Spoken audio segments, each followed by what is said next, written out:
how to make them fall for you again without demanding or changing yourself. Have you ever laid next to the person you love and realized no amount of physical touch can fill the distance between two disconnected souls? There are nights when you turn your face to the wall, not angry, not sad, not blaming, just sinking into a silence so deep, you begin to hear yourself slowly losing connection with who you are. You don't need someone who sweeps you off your feet. You just need someone who's sensitive enough to notice when you're slowly pulling away. You used to be an open door, with grateful eyes and a fragile heart full of hope. But now all you know is how to quietly step back.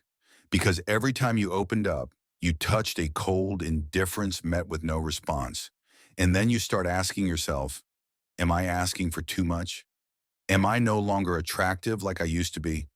Or am I just not enough to be deeply desired? No, you're not asking for too much. You're just remembering the feeling of being seen is when you walk into a room and their eyes truly pause on you. Not because you look better than yesterday, but because you exist and they notice. It's when you're silent and they don't rush to fill the gap with words. They just quietly sit beside you with their full presence. The feeling of being touched is not a hurried hug before they leave the house, but the touch on your shoulder when your tears fall and you don't have to hide. It's the hand placed gently on yours when you're anxious, as if to say, I'm here. The feeling of true connection is when two people don't just live under the same roof, but live within each other's hearts. It's the quiet nights without many words, yet you feel close because your hearts are aligned. It's knowing that no matter what happens, the other person chooses to stay, not just in body, but in soul, in presence, in truth. You are not wrong for longing for it, because you once had it, and because deep inside, your heart still remembers the light it once touched. When you wait for someone else to change in order to feel happy, you're unconsciously handing over the key to your emotions to another person. But there's another path, the path of self-sourced happiness. Self-sourced happiness is not lonely strength or emotional indifference. It is the state of knowing, I can love and I can be loved, but I don't have to lose myself to receive that love. Someone with self-sourced happiness does not depend emotionally on someone else's actions. If they care, you're grateful. If they leave, you remain at peace. Not because you're numb, but because you've learned that the true source of joy is already within you. We don't expect others to bring us happiness. We must first be the ones to awaken to happiness within ourselves. Only then can we fully receive it from someone else. And from that awareness, you begin to emit a frequency of wholeness. True happiness doesn't lie in someone else's hands. It doesn't come from someone loving you the right way. It begins the moment you choose to return to yourself. Not to blame, not to become strong by force, but to simply listen to what your heart is quietly whispering in the stillness. Because each of us is a living, vibrating field of energy. Every feeling, thought, and belief you nurture each day creates an invisible, yet powerfully resonant frequency. When within you there is fear of abandonment, emptiness, or an unresolved sadness that hasn't been embraced, the frequency you emit is, I need someone to fill this void.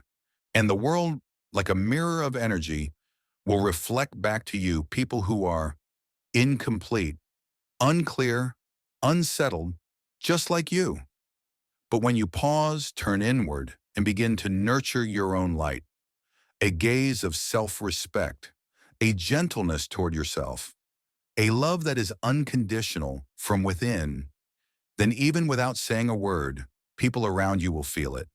They will soften toward you. They will feel drawn to come closer. And if they don't, you will still be at peace because you know, I am loving, not because I need to be loved. True love is a radiant energy that spreads, not something you have to chase. Let me tell you the story of a woman who learned, once again, how to light herself up from within. That year on her birthday, no one remembered. No messages, no cake, no one invited her out. She stepped out into the street with a quiet thought. I must be invisible. But instead of feeling sorry for herself, she stopped at a little bakery, bought a small tiramisu, lit a candle by herself on the cafe balcony, and wrote down, "Thank you for being here.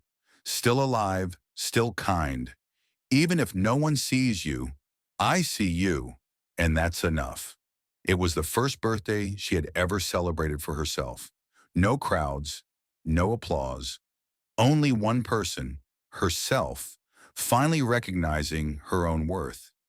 And the most beautiful part was this. When she began living with the energy of someone who already felt whole, everything around her started to shift. 3 months later, her boss said, "There's something different about you lately."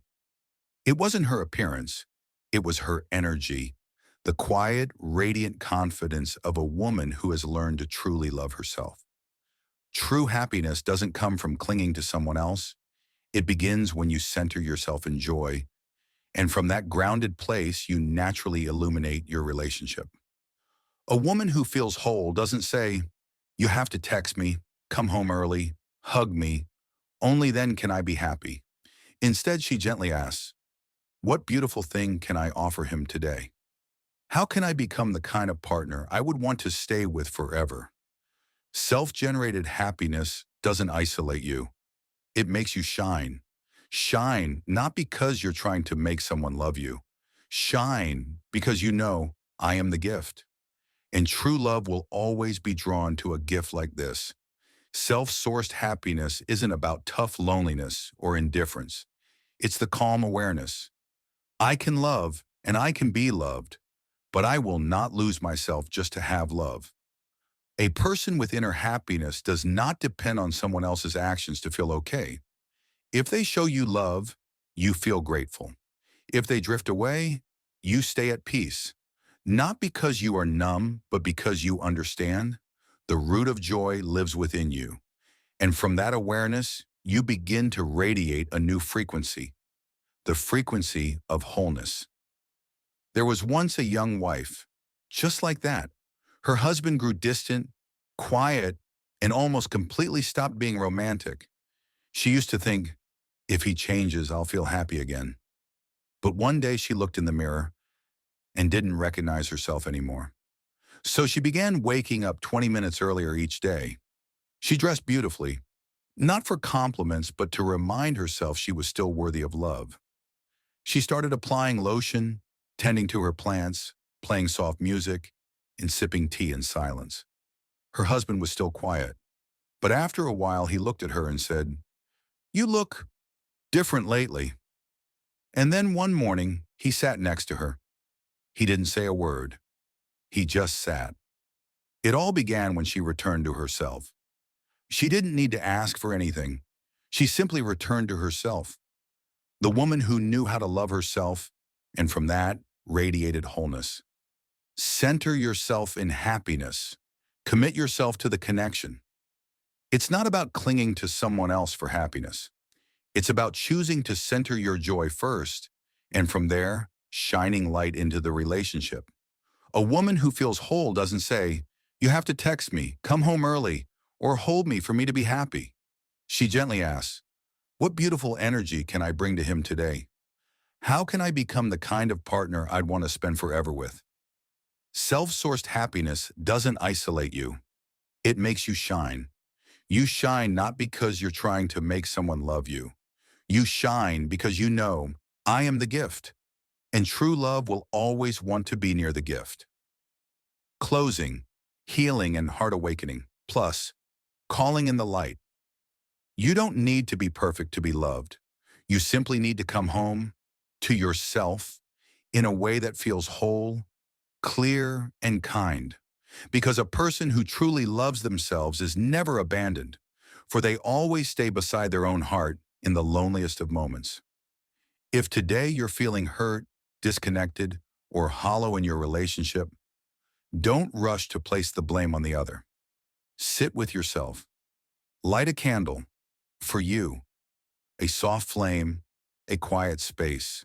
Breathe and remember, you are already worthy of love by simply being. And gently ask yourself, love, what do you need today? How long has it been since you last held yourself close?